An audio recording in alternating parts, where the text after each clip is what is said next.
Okay,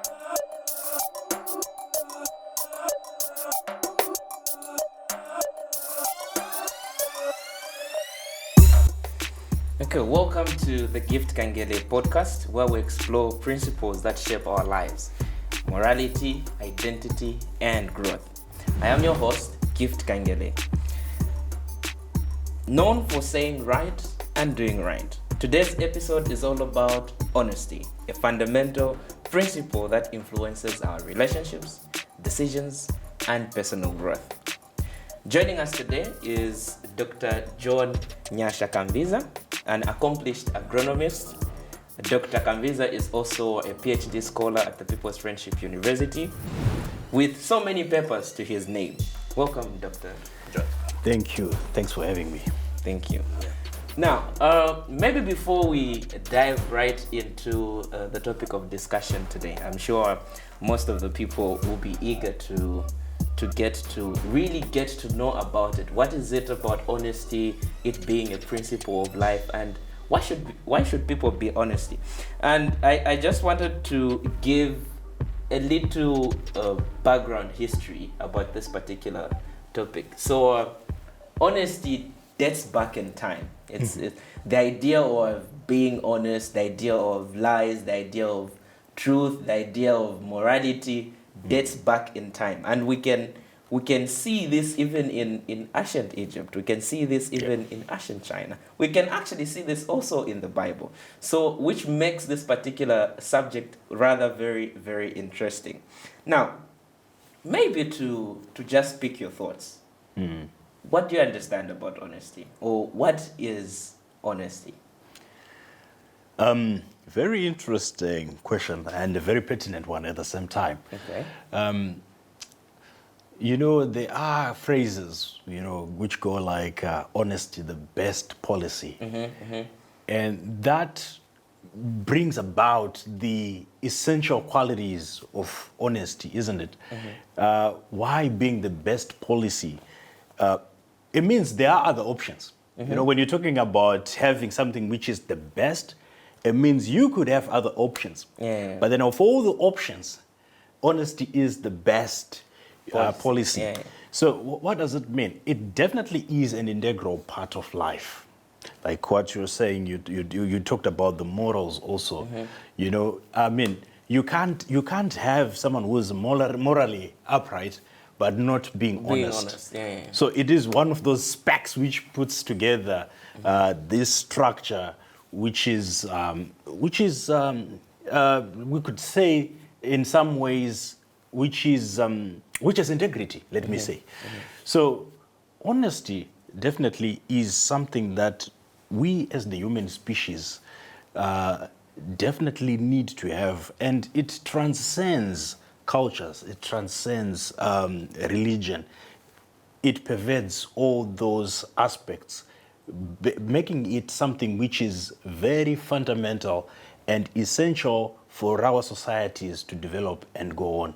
So I would put it, in that very same cliche phrase, honesty is the best policy. One of the words probably which I would use is integrity. What is integrity? Integrity is doing what is right at all times, even when there is no one that is watching you, and honesty is embedded in that capsule as well. Is it necessary to be honest, or are there times when it's permissible not to be honest? It is definitely necessary to be honest at all times. Does it mean that you will always have it going right or going easy when you're honest? Definitely not. But is it necessary that we do so? Yes. There is a phrase which says, I read it, it was probably from Crane. I think I've forgotten the F, but I think it's F. Crane or something. He says, the advice to a man of 21 years, he says, no matter the advantages of wrongdoing or the advantages which you can get from wrongdoing, right? No matter what what you may gain or the gains of wrongdoing, Yes. right? You should always stick to do what is right. Okay. Isn't it? So there are times, of course, whereby we will have something that we may gain by doing wrong. But even in such cases, we still have to maintain and do what is right. Why is it important? Sometimes I always want to allude to this aspect. You know, we talk of gift, and you have the motto, own your name, Yeah, isn't it? yes, definitely. And I agree to it, and I subscribe to it also. What is it that is in a name? There are names which have been tainted, you know? Sure. There are names which, if we talk about today, we say, if we talk about Osama bin Laden, there are some connotations. Towards the name, yeah. Exactly. Yeah. You know, when you talk about Pablo or something, there are certain aspects which are tied to those names. Yes, yes. Now, if you want a clean name, of which a good name is better than all these material things which we could talk about, even the big book says so. So for us to have a life of integrity, a name which is clean, and to also have goodwill, honesty is also an aspect which we cannot overlook, or neither can we overemphasize that one.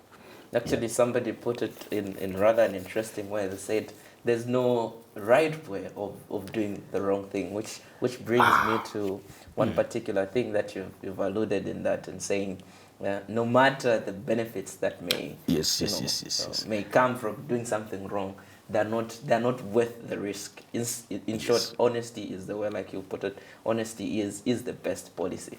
Now, I also realize that we are human beings, and as human beings, we live in a society where we're supposed to coexist.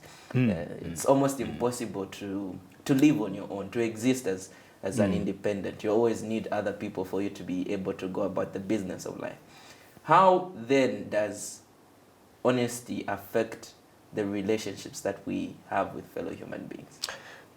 Very, very, very important, and becomes more practical, you know, because we will talk about it and, you know, be dogmatic, you know, about this whole thing. But hey, we are not just going into the dogmas of this whole thing, but then we want to really be as practical as ever as we can be. And is it necessary? Should we be honest? And are there any examples also which we could look at? So, like we have said it when we started, we will look at examples of honesty from all angles, from all dimensions, be it religion, be it politics, be it relationships, you know, friendships and, you know, marriage, etc. It is the bedrock of probably all relationships, you know. We talk of trust, right? And you can't be, you know, for a person to be honest, it means they have a certain level of trust which they have been given, right? And the moment you stop being honest, it means you've broken also the trust. So you can't have trust in a situation whereby there is dishonesty. So those two things, you know, they move like this. They move together. When you have honesty, it also comes with trust in it. But the moment you start being dishonest, it betrays that trust also. It also gets compromised. Let's take an example from the big book. You know the story of Ananias and Sapphira. Okay. They make a pledge. God didn't even ask them to say, make a pledge. But they themselves, they say, we are pledging, we are going to sell this land, we're going to sell our property, and we're going to give you this. All the money from the proceeds from the sale of the property, we're going to advance them towards you. And is that what happened? They did not do that. They were dishonest, all right? They brought some of the proceeds and decided to keep some of the proceeds. But then they were dealing with a being, supernatural, and who could read hearts and see all things and knows all things. What was the result of that? They both died. Dishonesty led them to death, you know? And then you're also trying to look at the relationship that they had with God, because I believe in religion being a relationship between you and the Creator or the deity, isn't it? not just, something which is probably we put God and make him look antiseptic and whatever.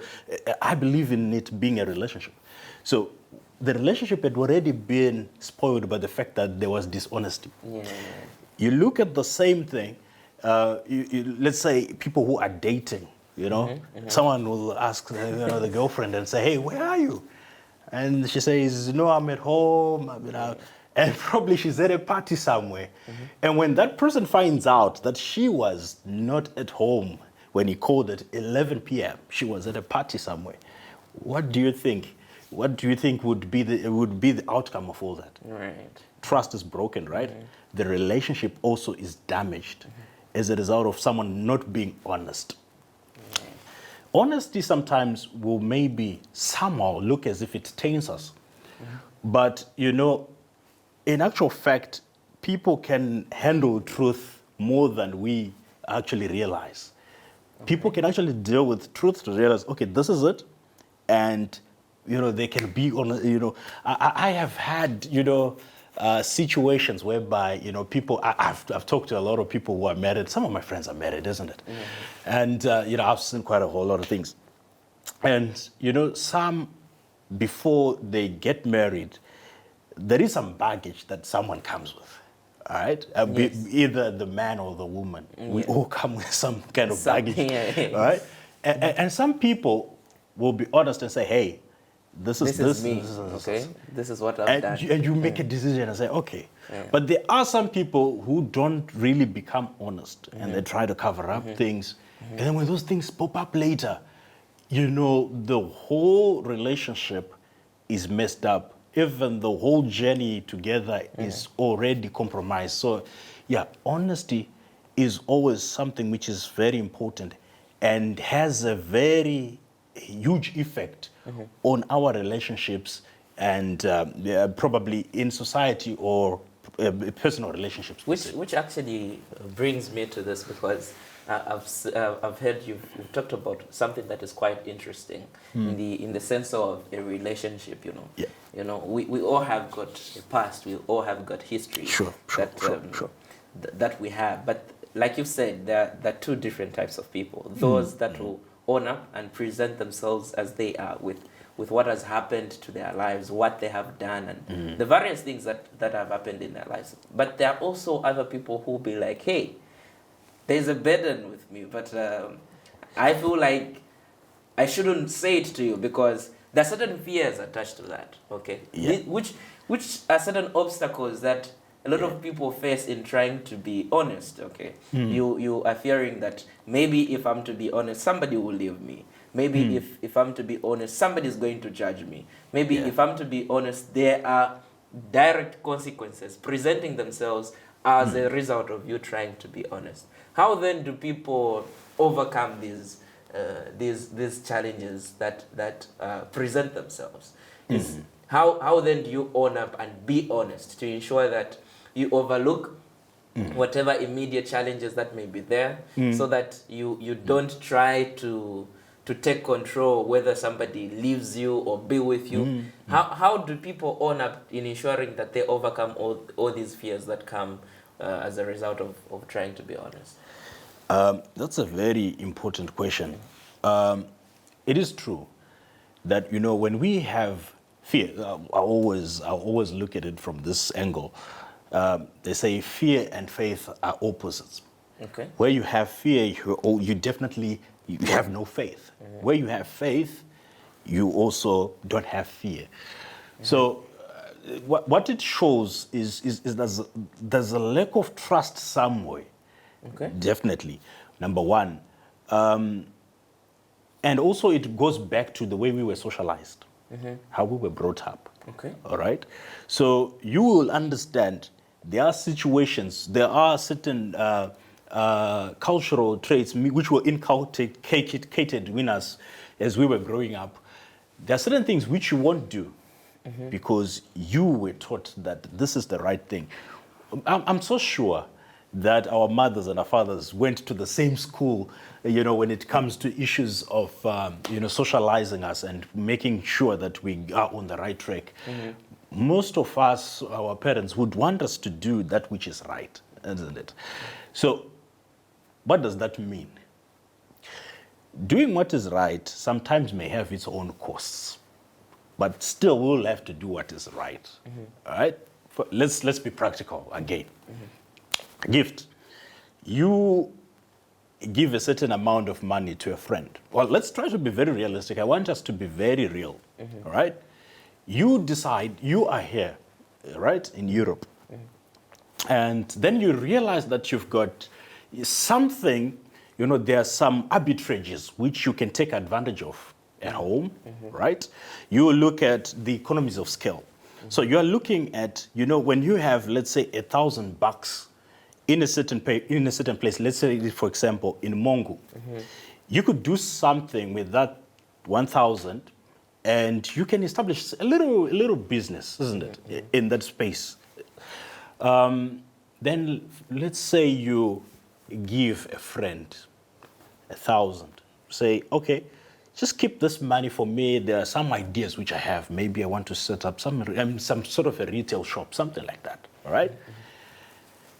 And the friend has some issues probably which are pressing. Maybe he needs to pay fees for his, let's say, kids, or let's say his, brother, siblings. They get to use the money. And they don't tell you, that they've used up the money. And thinking that maybe they'll find ways of replacing it. And then you, at a certain point, say, hey, that $1,000, there is an opportunity which I've got, and I would want it. Would you, advance the money so that I can? And then you get to be told stories. You're right. Trying to, try to imagine it, what this does to the relationship between these two people. When that person was using the money, it seemed like an advantage. All right? It was good. It gave him temporary gratification. But in the bigger picture, he has lost a friend because of that move. All right? So it always seems as if there are advantages or there are benefits, but when you look at it from a macrocosmic view, we are actually losing. But the things probably which we think we lose out of honesty probably are not very, very important. I'll say this, the most important things which we need, the most important things in life, God gave to us for free, actually. Things like family, things like life, things like passion for the things that you do, things like talents, you're just given for free. And actually, we give up all those things for material things which are not even very, very necessary. I don't really need a Porsche for me to survive. But maybe I may want it, but it's not very necessary. So sometimes we go into shoddy deals and all that, trying to have those material things which are not even so necessary for our lives. So, honesty still remains a very important thing. I would rather have this friendship, going 30, 40 years than to jeopardize our friendship for $1,000 or $2,000. Okay. So, yeah. Is it natural for human beings to be honest? And what role maybe do parents, do education, do information play in a person being honest? It's a very, very interesting question. Because there's quite some sort of game at play here, because how then do we have difficulties with being straight up, with being honest, the idea of upholding the truth? Because I've heard your number and again refer to the big book, because even the big book itself says, say the truth and it shall set you free. From what shall it set you free? So is it natural for human beings to be honest? It's a very interesting question and a very important one in the sense that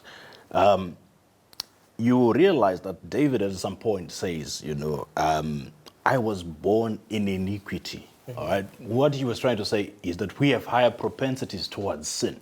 Okay. So we are inclined towards sin.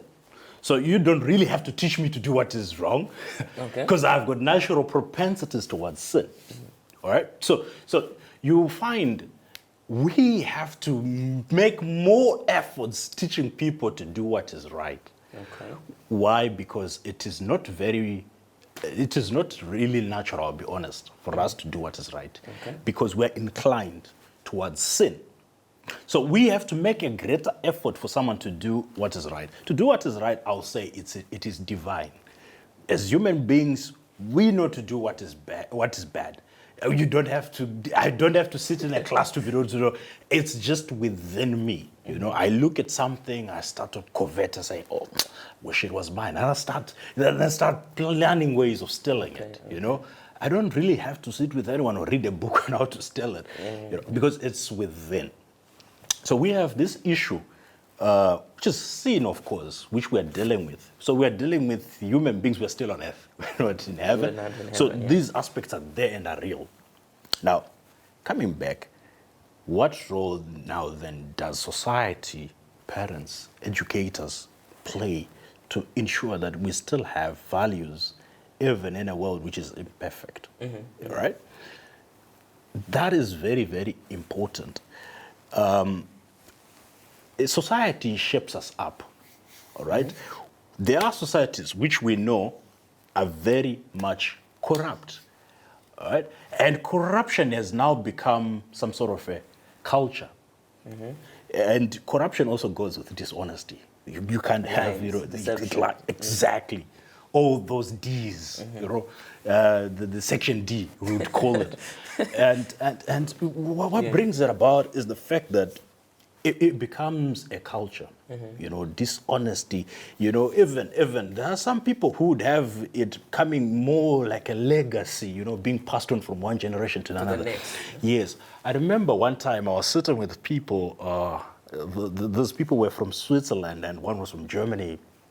I'm forgetting the other Scandinavian country, probably Finland. And I was sitting with these people and they were asking me the question to say, when is corruption going to end in Africa? I honestly didn't have an answer for it. Yeah, but then the whole point is, you know, it has become more of a culture. So how do we deal with this? It starts with the parents who are the first teachers to a child, you know. They are the first ones to teach a child, you know. If we have the family unit, which is intact, all right, and we inculcate the right values in our offspring, our children, all right, and then we move into schools whereby also teachers are co-parenting with the parents to teach these children these values, you know, then these children will be raised with a certain set of values, which then becomes a character, whereby they feel like, I cannot do this because that is just not done. Okay, let's give an example. You live here. You've been living here for quite some time. Yes. You go into a bus. Well, sometimes you meet inspectors, but very little of the times do you meet. Yeah. People still, there's no one who's asking them, have you paid or whatever? Yes. But they still put that card, tap it on the bill, on that biller, put it there and scan it on the scanner, and they pay. That's 50 rubles or something like that. No one is watching them. It's integrity. It's being honest, doing what is right, even when there is no one watching you, all right? So it's a culture. It goes to how we were taught things, you know, and all that. I've been in places in some continent whereby just leaving your phone for 2 minutes and you don't even see it. It's gone. It's good. Right? Yeah. Okay. So yeah, it's something, and I really appreciate the question which you've asked. The role of all this, I mean, the teachers, the parents, even the leaders. We have a huge role to play in ensuring that we have honest individuals. And they say also, leaders are actually a reflection of society. So when we complain about some leaders and say, this leader's like that, mind you, it's a reflection of what we are as people. So, now, I want to take you a little bit back.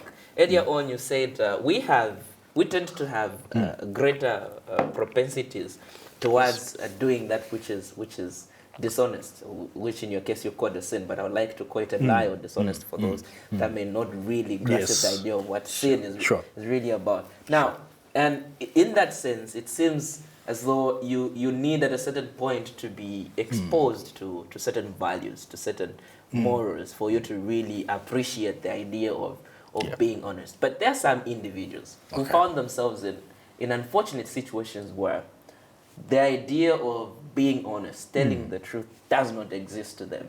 To them, what seems to be the way of life is making the most out of every situation. Manipulate whatever you can manipulate. Ensure that you get what you want at all cost, even if it meant that you tell a lie. How then do they get to that point where they are exposed to the right materials? Or is there a place where the ideals, these good values are found such that people now would be able to regulate their life, develop a philosophy for their own life?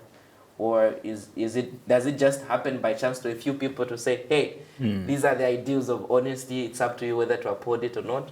Or how do they go to the right sources to really appreciate the idea of being honest? Very important also. Like I said, these are some of the things which are societal, as a society. We have to lead by example. Or can we say honesty is in every society?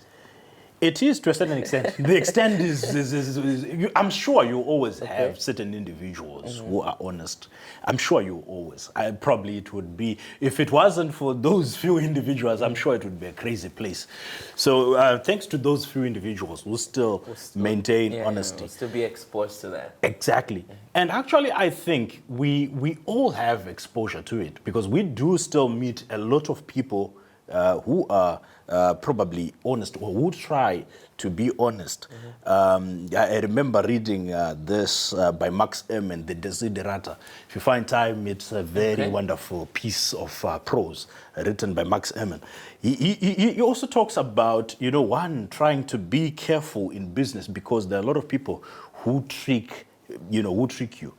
But also, he also balances it with the aspect that there are also others who strive to do what is right. There's still those individuals who are striving to do what is right. So be not be blinded, because there are those who still strive to do what is right. And those now become our teachers.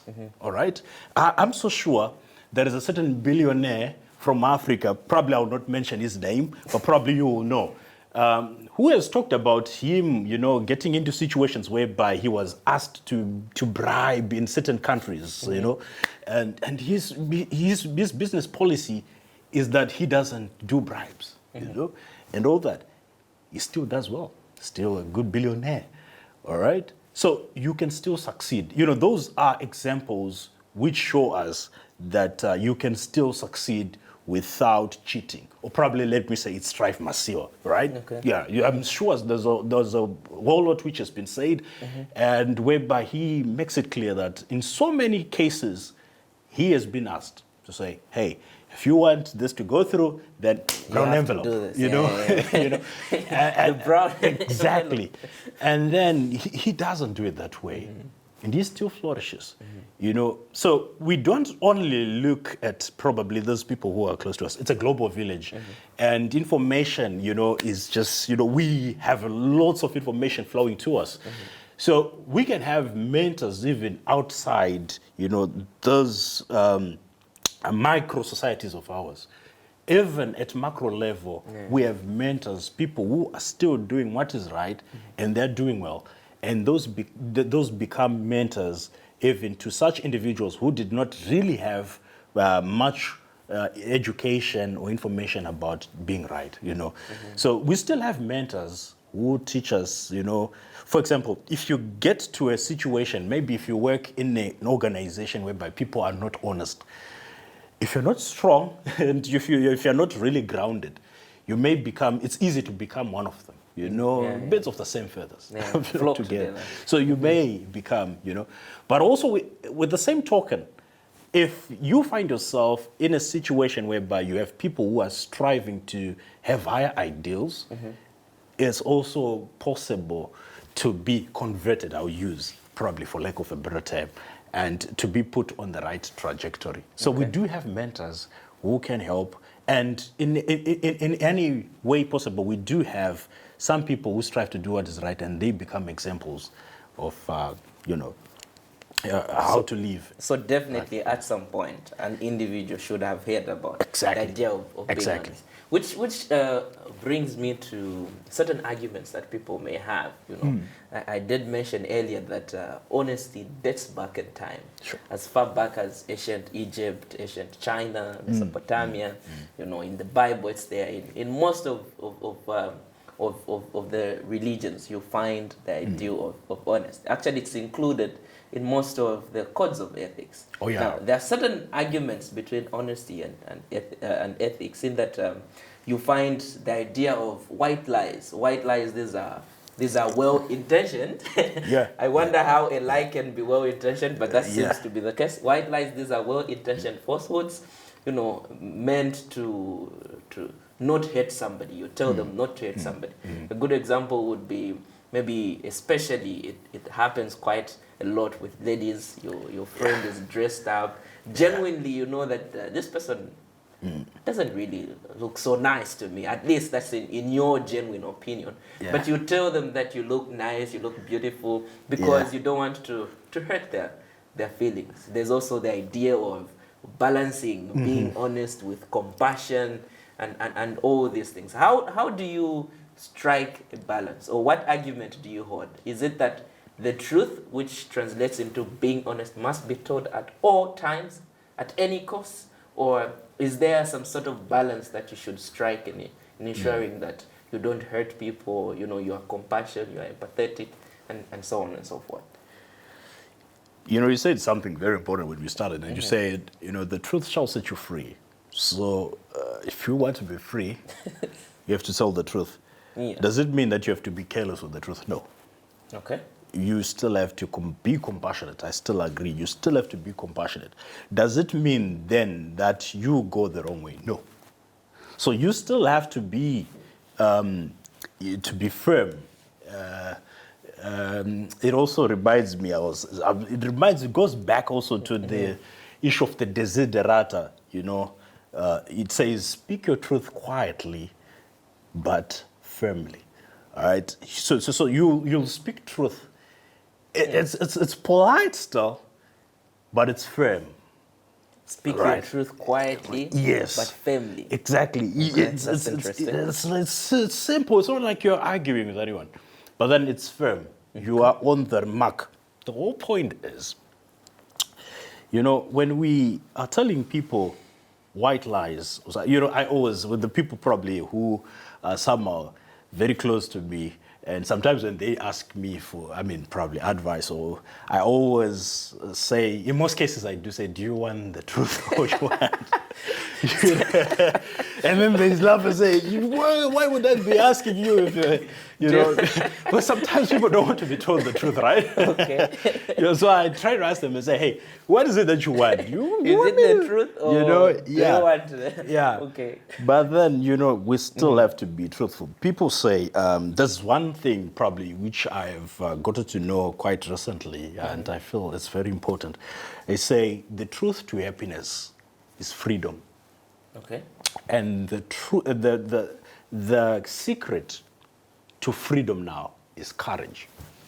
So if you want to be happy, you should be free. You should have freedom. Then for you to obtain this freedom, you should then have the courage. No wonder the big book says, the truth shall set you free. Then you have freedom, and then you're happy. But then for you to obtain and to be truthful, it needs courage, because sometimes we are afraid that maybe I might lose, this friendship and all that. And actually, people are looking for truth. Okay. They may not really want it, but that's what. But we need it, to be honest, because for us to be free, we need truth. We can't be free in a situation where we don't have truth. We can't lie to ourselves. We have to be open. So what does it mean? Yeah, sometimes we are faced with such situations whereby it seems as if telling a lie would make things all right. It only patches things for a certain time or a certain period. But then later you will have these consequences now following of lies, isn't it? So honesty is always the best policy. I remember my mother at some point where I learned my own lesson in terms of honesty. I remember we had, mischief, and I don't know what I probably had broken a window or something. And my mother was, she asked me and said, who did this? And I said, I don't even know. And it was me. I said, I didn't know. And then my mother then finds out it was me. And she gave me a serious beating, which I can never forget. And, then she emphasized this aspect. She said, I am, administering this form of punishment on you, not because you broke the window. No, that's not the issue. But because you were not honest. You were not honest about it. So I learned from that day. So honesty is an important thing. And then she went on. This is my mother. If it was someone else, it would have been a different case. This is my mother saying this. My mother says, you should be honest at all times. Sometimes honesty will get you killed, but you should still be honest. Right. That's my mother who say, I can get killed because of honesty, but she wants me to be honest still, even if it means me dying. So we have to believe being honest will bring about the best thing possible, even if it meant death. It means that's the best thing that can happen to you in that time. Exactly. And, if we would have that policy whereby at all costs we all strive to be honest, I'm telling you, our societies would be so much better. We wouldn't be having all these divorces, all these other things. Most of them, it's a result of us not being very much honest, either with our partners, whether in business or what, because we are dishonest. We are not truthful. And we feel that maybe, like white lies, let's try to address it this way.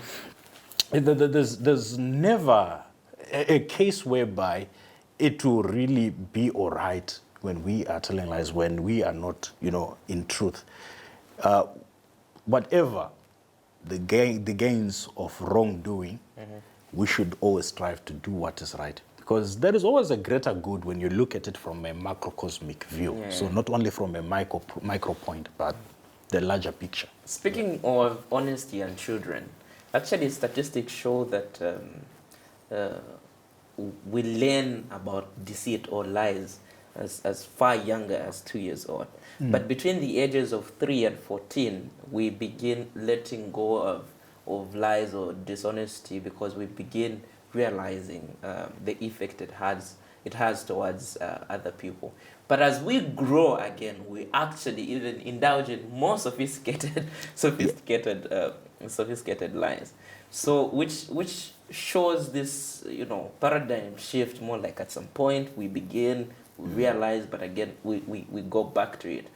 And we're just discussing the argument between honesty and ethics. So one thing that we've addressed is white lies.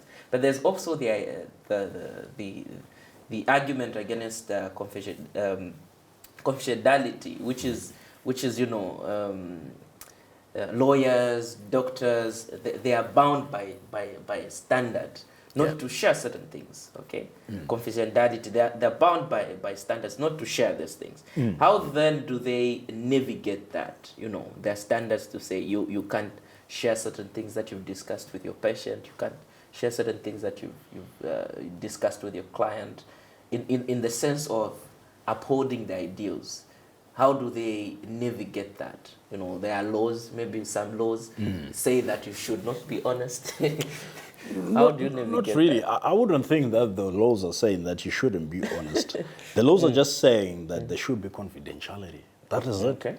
So, because the moment you start being, we compromise that aspect, it's also a problem. All right? If me and you agree that we're going to, have this issue and it stays between the two of us, then it should stay between the two of us. All right? So I think there is nothing wrong there. The problem comes when then we cook up another story, lies now. Then that becomes an issue. Your no should be no. Your yes should be what? Yes. Should be yes. If you don't want to tell me something, or if there is no obligation for me to tell you, then I shouldn't tell you. If it's between me and my client, then it is between me and my client. Then there is no information that I should give you. I shouldn't lie to you. You know, the problem with us people, maybe probably of this generation, we want to be liked so much, you know. So we have to lie, you know. That's why we put up things, you know, fake and all that. Because fake it until you make it. you see, why concept. don't you just do it until you make it? But then, you know, we fake a lot and all that.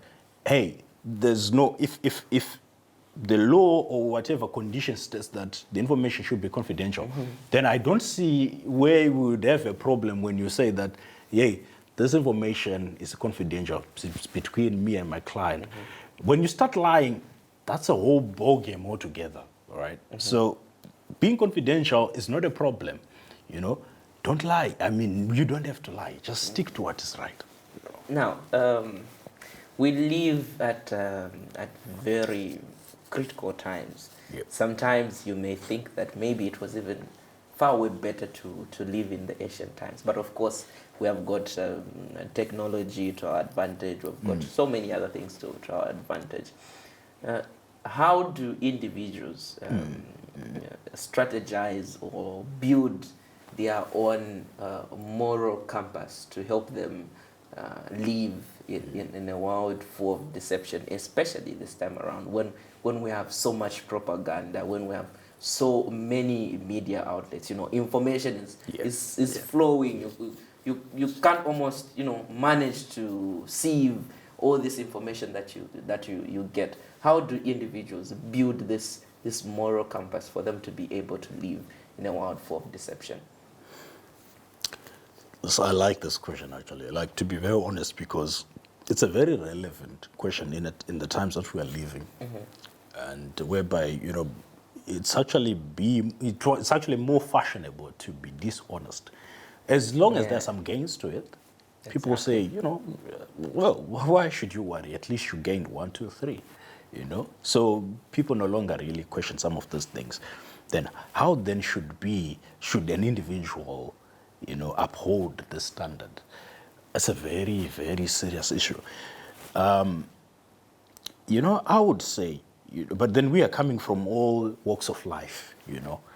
But I'll say probably what works for me personally, probably before I go into other issues, the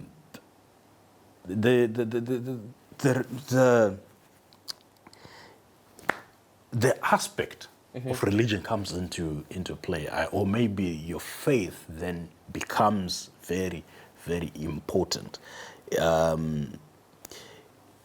Also, when you read the Desiderata, you know, I like it because there are 2, 3. I should check that one out because you've referred to it. It is a very important piece. Probably there are 2 poems. The Desiderata is not really a poem. It's more like a prose, but then the way it's written, it's more like a poem, but then it's not written in the structure of a poem. I like that one and the poem If by Rudyard Kipling. Those are very, very cardinal for me. But then it also talks about, you know, the same Desiderata, about, you know, being right with God. And it says, whatever you conceive him to be. All right? In this context, I'm saying this because, you know, we're coming from different walks of life, different religions. But then to those who have a belief system, all right, whatever you conceive him to be, all right, strive to be right with him. To be honest, that would solve quite a whole lot of issues because, you know, you learn quite a lot of principles as to how you can live. You will learn about the Josephs, you know. He could have done whatever he wanted. You know, the Potiphar's wife is coming to him. But then his integrity now is aligned to what God says. He says, hey, I cannot do this thing. Why should I do this thing and sin against God? All right? The belief system comes into play. If he didn't have that belief system, it might have done this thing. It might have gone the other way. Touching on that very story of Joseph, you know, it took Joseph a long time for him to, you know, he had to be thrown in cells and so on and so forth. It took Joseph a long time. I like that, for him to really appreciate the process that he undergone. Now, there's there's a certain way in which honesty versus dishonesty almost presents a reward in the immediate time. Oh, yes. Now, Joseph is Yes. in his recent book, Undeserved Rights. I would ask that people check it out. He Yeah. argues that if Yeah. you removed punishment and reward from certain activities, people become less motivated to indulge in them. In as much as we may preach to say people should be honest, but because honesty, in a sense, does not present immediate reward, or it does not really get to show the punishment Exactly. for being dishonest. Yes. People are more propelled to be dishonest. So how do they navigate that? How do they get over the edge of, I want this to happen my way, and look at the long-term benefits of honesty instead? You see, it will also go probably also to an aspect of emotional intelligence, right? That aspect of you waiting, like, Patience. Yeah, being patient and all that. Because, you see, what will happen when you finish your undergrad, my own personal experience, I finished my undergrad.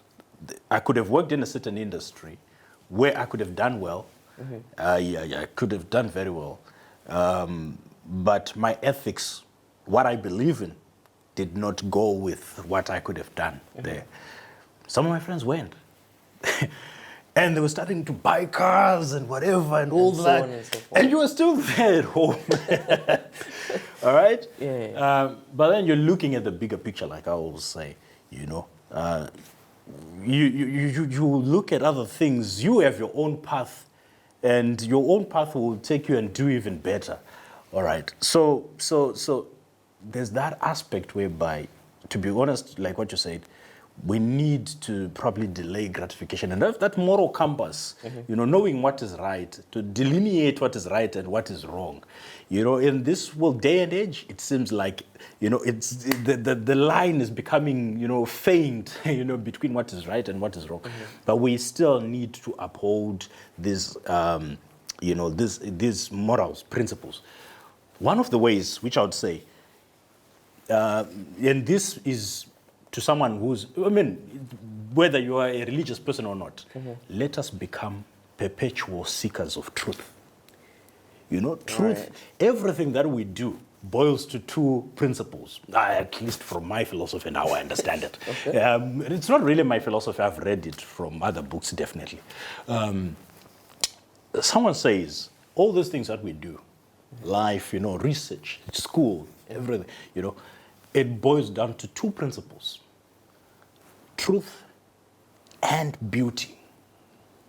In what sense? When we research and we find that, water at this, when it reaches a certain temperature, it solidifies. When it reaches a certain temperature, it becomes a gas, When we do all those things, electricity and all that, what do we get? Truth, right? Okay, there is gravity. Yes, it is true. We can find it as truth. But when you put all those things together, all those truths together, you come with unimaginable beauty, all right? All that you do, the work that you do, whatever you're doing, I like what you do, by the way. You're creating content, and it's something that we need in Africa, honestly, very, very important as a young continent growing up, as a young continent, but that is expanding, and, we need content. And all this leads to truth and beauty. All right. So what I'm trying to say is we should become, each individual, perpetual seekers of truth as an individual. CNN says this, BBC says this, but then you as an individual, go do your own research, all right? Whereby you find out and see whether it is true or not. We should always be perpetual seekers of truth. And when we are filled with truth, it becomes difficult then to become people who cannot be upright. Yeah. So we should definitely be seekers of truth throughout life. Definitely, we need to wrap up this conversation. I would have loved for us to even go further, to dive into all these concepts surrounding honesty and it being the principle of life. But maybe my last question would be, how do we address, the prevalence of deception in politics and media, because I feel like we can't really do away with politics because these are the leadership structures that we have for our societies, and like you said, leaders have got a role in shaping our society, because at the end of the day they are also a reflection of what our society is. So how do you deal with that in terms of deception getting into politics and media? And how would you maybe say should be the way? It's a tough question. It is. But then I'll try to answer it as best as I could. Look at China, all right? Or maybe do you also have political ambitions? Maybe would add None. I'm so Okay, apolitical. okay. When I was in high school, someone said to me, "Don't get into politics." Yeah, I can be hard-headed sometimes, but then on that one I listened. I said, I'll never join politics. So I won't. But then what I also understand is, you look at China. The China of the 80s. And the China we have today, kind of different, isn't it? Yeah. Then you're also looking at a situation whereby people have to make policies and reforms, right? Quite a lot of probably not only China, and you're looking at maybe other nations, Singapore and all that. If you go back 80s, 70s. Not so much different from other parts of the world, like, you go to Africa, you go to Latin America and all that. There weren't really significant differences. But there are certain things which were done, which were right, and also that attests to aspects of leadership, the morals, right? Corruption, is a serious offense, let's say, in the context of China. If you are corrupt, jail time. It's a very, very serious offense. If you are corrupt in some areas, which I know, you are awarded. You get the point. You see, the system is so corrupt such a way that and we should do away with such things. We should come with the policies. The guys at the top. Those are the guys who drive policy and all that. And if we have those people, championing what is right, for example, honesty. If they are honest, if there is accountability, because we don't have accountability, by the way. We just put people in power there, in most cases. But then people are not really accountable. What I'm trying to say is, you should also hold yourself accountable as an individual. Are you honest to yourself? All right? I was listening to Professor Joseph Disho, probably now, based in Germany, probably, but he's from Namibia. A very interesting man. And Professor Disho says something interesting. He says when he first went to Germany, and where he works, there is a place, where they put some chocolates and some Kit Kat and all that. And then they write the price of the chocolates, the sweets and everything. So you just get the chocolate and then you put, the money there. No one is watching, all right? You just put the money, you get your chocolate and you go. No one will come after you. And he said, yes, you just come from a certain continent, and then you got to Germany, and he saw this thing, and he said, I said, okay, so I have to put how much money here, and I get this chocolate. And he said, I looked around and said, is there anyone watching? And then he said, there was no one watching. He says, in his own words, he took the chocolate and he went away. He says, I stole that thing. When he was reflecting about this issue, he says, because it is a culture for some of us, we don't really see how how these effects get to, And he said, at a certain point in time, he said, I came back to my senses and said, I should not do this again. This is not the right thing to do. If ever I want a chocolate again, I should put the money just like anybody else. and get my chocolate. If I don't have money, I should go. Right. We should come to that point in life, introspection, whereby we ask ourselves, I've gained this wealth. Was it the right thing? We should have that moral compass which we talked about. Yes, that conscience. As individuals, if we start holding ourselves accountable to say, as an individual, how do I see this? As an individual, what I did, I should hold myself accountable for my own actions. And I think that becomes a starting point as we go further. Even as we come with policies, the people at the top, they should come with policies which ensure that we don't have this canker or cancer, which is an issue. And also, lastly, probably on that aspect, the people that also, we put these leaders into power. We vote, isn't it? 1789, modern politics. You know how we ended up having this modern politics.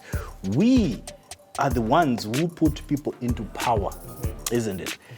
We should also check the kind of people that we endorse, know. So we should be careful and say, hey, is this character the character that I would want to be led by, So yeah, those are some of the things which we should look at deliberately and seriously.